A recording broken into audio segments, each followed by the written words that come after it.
For this week's pitch to the studio execs, I'm going to do Days Gone. So obviously, Declan, you're familiar with Days Gone. Fucking love this Gave game. you my PlayStation 4, including Days Gone, so you've played it quite thoroughly. Sitting there just behind you. The legend. I think it's finally fried and dead now. It had a good run. I rinsed it back in the day. But for those not familiar with Days Gone, Days Gone is a game set in Oregon 2 years after the start of a pandemic that turned humanity into vicious zombie-like creatures. It follows outlaw turned drifter Deacon St. John and his friend Boozer as they ride around in ruined America on their choppers, and the plot really is he thought his wife Sarah was dead, but he gets news that she might still be alive, so he goes out into the wilderness to find her. I think we've seen a lot of zombie stuff, Declan, but I like the whole aesthetic of, you know, the actual motorbikes and stuff like that, and the story was good and the actual acting in the game was good to make me think that it could translate onto the film screen. It's pretty cool, the game, for those who ain't played it. You start off in like the compound that Boozer and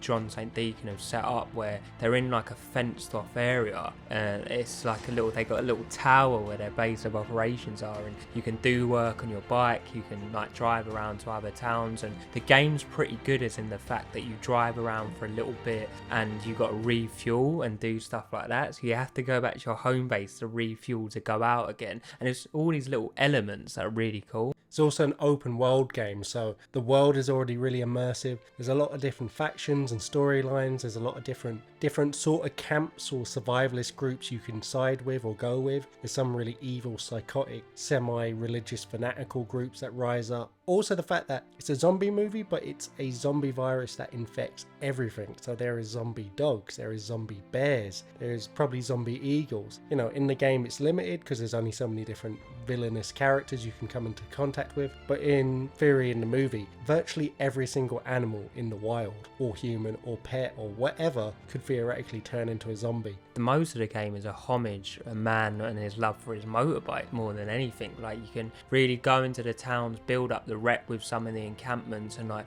if you get your rep to a certain level, you unlock the best upgrades for your bike. And my one was cool as fuck, all black by the way, with like black flames across it. It looks sick. You get nitros. Okay, fun in the game. How does that translate to a film? Well, you need to hear my scene. Okay. What about cast, director? Cast, or right. Are you not bothered? No. Okay. I am. So, I am very bothered about the cast and director. So, director, I know he loves video games, and I know he's been attached to a lot of video games, Gears of War being one, but I think he'll be perfect for this, and it will be the perfect kind of like guy, Zack Snyder. I want Zack Snyder to do this film. The cast, I want Sam Witwer. Like, he's not really well known as an actor. Basically, Declan, this film has been in development in real life, and they've cast a guy from Outlander in it. Basically, when this came out, it was, for some whatever reason, it didn't get good positivity, it didn't get positive I reviews. couldn't believe it. And like it has a very strong following of the people who have played it, like us, who are saying like this is a really good game. I think it's because it was Ben Studios who made it. It was their first game,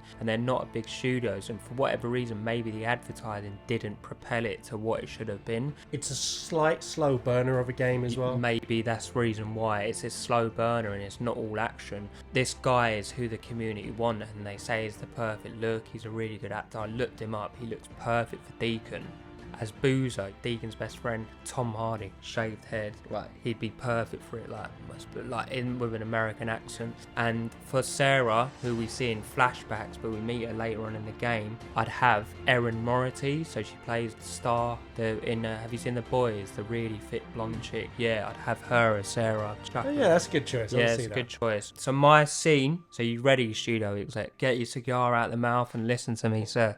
So Deacon goes to an abandoned train yard to investigate a lead on Sarah. After going into an abandoned waiting room, he accidentally knocks over a rusty shelf with loads of like nuts and bolts on it, creating a really loud noise. In the distance, he hears a rumbling and growling noise of inhuman screams growing louder and louder, coming towards him. He runs out of the room towards his bike. As he turns to look behind him, he sees an ungodly swarm of hundreds of zombies climbing on train roofs and clambering to get to him. He manages to reach his bike, but two zombies grab him. One he punches off, which rolls off the screen. The other, he fights, managing to pull a knife from his boot as he somehow controls the bike, stabs it into the head, sending the creature tumbling away. His motorbike then rides off into the dusk as the sun is setting. The camera pans up to show the swarm in the distance in the abandoned train yard as Days Gone title card fades into the background. And that really will set up the screen. That's one of the reasons, by the way, the funnest element of the game was dealing with the swarms. You know, if you go to like the thing where you find those little compounds and you're trying to find more and more about the company that's behind this pandemic, you set off a noise by accident, all of a sudden you've got them all coming.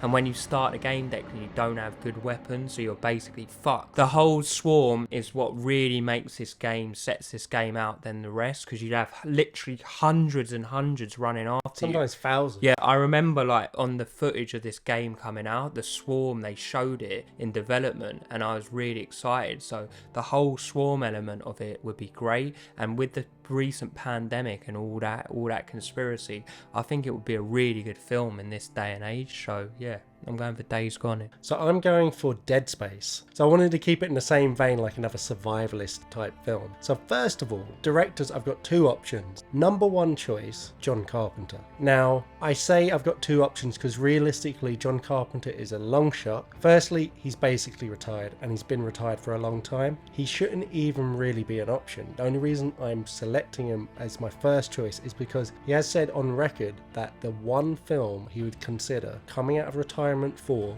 would be if he got to do a big budget Dead Space adaptation, because he's a big fan of the video game series. He played it, yeah? I mean, assuming so. Fucking like 90 Assume he years doesn't old. just watch the cutscenes on YouTube. Yeah. Oh wow. So, if not that, then I'd go with Sam Raimi. Perfect choice because he knows everything that it takes in order to pull off a big blockbuster, but he's not a typical big blockbuster director, and he's had a lot of experience with practical effects and creating a horror aesthetic, as well as just his style has the quirkiness of mixing general entertainment action with horror elements. So I think he'd be the perfect choice. And he's still in his prime, you know, John Carpenter's old as shit, you know, everyone's got a sell by date, so Sam Raimi probably would be the perfect option. Vision for the film. The things that piss me off most about your Resident Evil adaptions is they were always action film, then horror. And even then, the horror would be horror like you get in a horror comedy. You know, horror-ish things are happening, but it's not scary. Resident Evils, they were horror movie of games. You know, they were frightening, and that's what all those survivalist games like Dead Space are meant to be. Especially the first Dead Space. I know the other ones became more action-orientated as they went on. But the vision for this film will be, this is a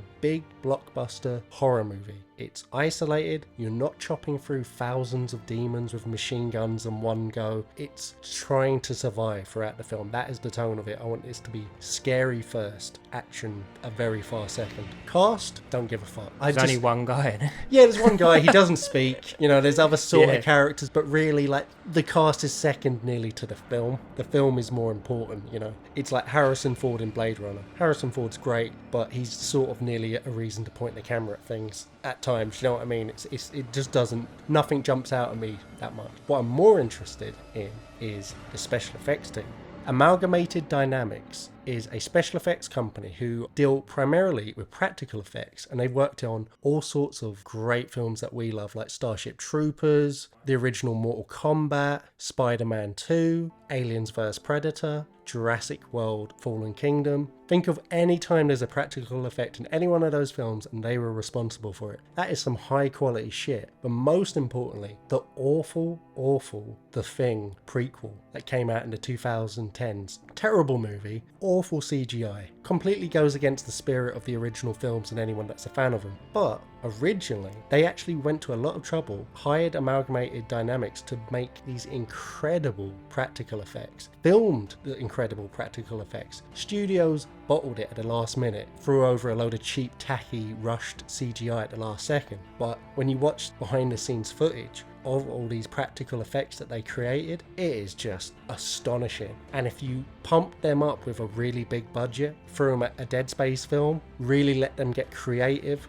Like the shit they could come out with. I'd still sprinkle in a bit of subtle CGI here and there, especially for, some of the spaceship elements and stuff like that. But for the most part, I'd want it to be a lot of practical effects because, Dead Space film, it's going to have to be a big budget. I'm thinking, you're never going to get 200 million for what is, hopefully, is going to be an R-rated movie, an 18. So I'd say about 80 to 90 million, probably biggest budget those sort of films get. You could make incredible practical effects with this team, and this is the team this is the company that I'd want to do it. So my scene is taken from actually the third Dead Space film, where it follows a character called Tim, who's sent on a mission to investigate a spaceship that's crashed. So it's inspired by that. So first of all, you're picturing straight away, it opens, it's a snow planet, immediately invoking vibes of The Thing. No music at all. I just want the howls of the blizzard and the occasional creaks of metal as the burning ship that's crash landed is slowly falling apart. Picture the ship from Aliens. This is a skyscraper of a ship, like it's giant, and the whole thing's starting to creak, kind of like the Titanic going down.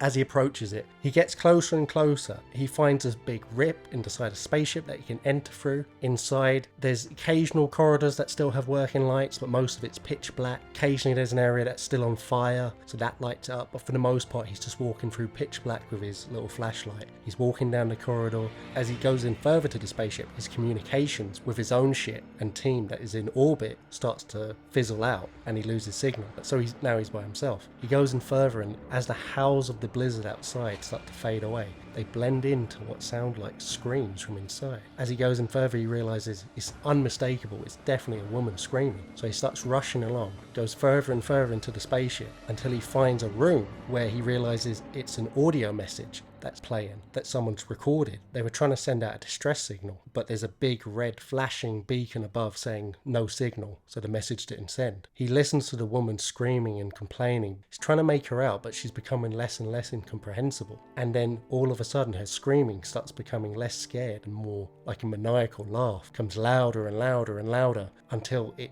suddenly cuts out and loops back around again to the beginning of the message. In the moment of silence, he suddenly hears a noise behind him. He casts a flashlight, only briefly catching a creature moving out of the way. He freaks out and starts running. He's getting closer and closer to the exit. He can hear other various creatures behind him starting to catch up, coming from all sides. As he reaches the light of the outside, starts to hear the howl of the blizzard again. His comms comes back online. He tries to message his team above in orbit, but as he does, he slips through a gap, falls down about 50 feet, breaks his leg badly on a layer below. His flashlight rolls away from him, facing the other way, out of his reach, and slithering from the darkness, he starts to see an unusual creature. Cuts to outside the spaceship as you can faintly hear his screams over the howls of the blizzard. Wow. Dun dun dun! Very, very good.